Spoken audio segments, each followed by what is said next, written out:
ನಮ್ಮ ಹೆಸರು ಶ್ರೀನಿವಾಸಗೌಡ ಅಂತೇಳಿ. ನಾವು ವೃತ್ತಿಯಲ್ಲಿ ವ್ಯಾಪಾರ ಮಾಡ್ತೀವಿ.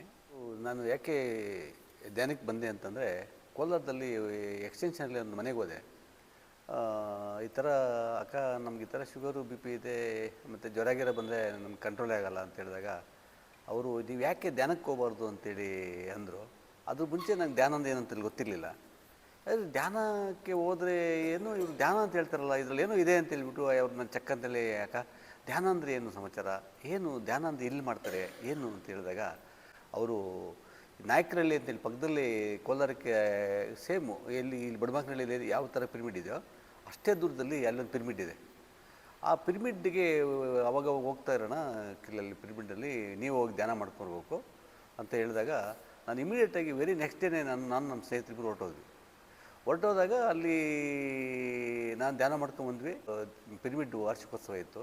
ಆ ವಾರ್ಷಿಕೋತ್ಸವಕ್ಕೆ ಹೋದೆ. ನಾನು ಹೋದಾಗ ಈ ಥರ ಧ್ಯಾನ ಮಾಡಿದರೆ, ಇದು ಅಲ್ಲಿ ಹಿರಿಯ ಮಾಸ್ಟರ್ಗಳು ಸುಮಾರು ಜನ ಬಂದಿದ್ದಾಗ, ಈ ಥರ ಧ್ಯಾನ ಮಾಡಿದ್ದು ತುಂಬ ಒಳ್ಳೆಯದಾಗುತ್ತೆ, ಬಟ್ ಆರೋಗ್ಯ ಸರೋಗ್ತದೆ ಅಂತೇಳಿ ಹೇಳಿದಾಗ, ನಾನು ತುಂಬ ಅವತ್ತಿಂದ, ನಾನು ಇದು 2 ವರ್ಷ 8 ತಿಂಗಳಾಯಿತು. ಅವತ್ತಿಂದನೂ ನಾನು ಒಂದೊಂದು ಡೈಲಿ 2 ಅವರ್ ಮಾಡ್ಕೊಂಬಂದೆ. ಈಗ ನಾನು ಡೈಲಿ 3 ರಿಂದ 3.5 ಗಂಟೆ ಟೈಮ್ ಧ್ಯಾನ ಮಾಡ್ತೀನಿ. ಇದರಿಂದ ಏನಂದರೆ ಒಂದು ಮನಃಶಾಂತಿ, ಡೆಫಿನೆಟಾಗಿ ಮನಃಶಾಂತಿ ಸಿಗುತ್ತೆ. ಆಮೇಲೆ ಈಗ ಆರೋಗ್ಯನೂ ನನಗೆ ಆ್ಯಕ್ಚುಲಿ ನಮ್ಮ ಶುಗರು ಬಿ ಪಿ ಮೊದಲು 330 440 ತಿಂತಾಯಿದ್ವಿ. ಈಗ ಅದೆಲ್ಲ ಏನಿಲ್ಲ, ಬರೀ ಅರ್ಧ ಮಾತ್ರೆ ಸಂಜೆ ಮಾತ್ರ ತಗೊಳ್ತಿದ್ವಿ.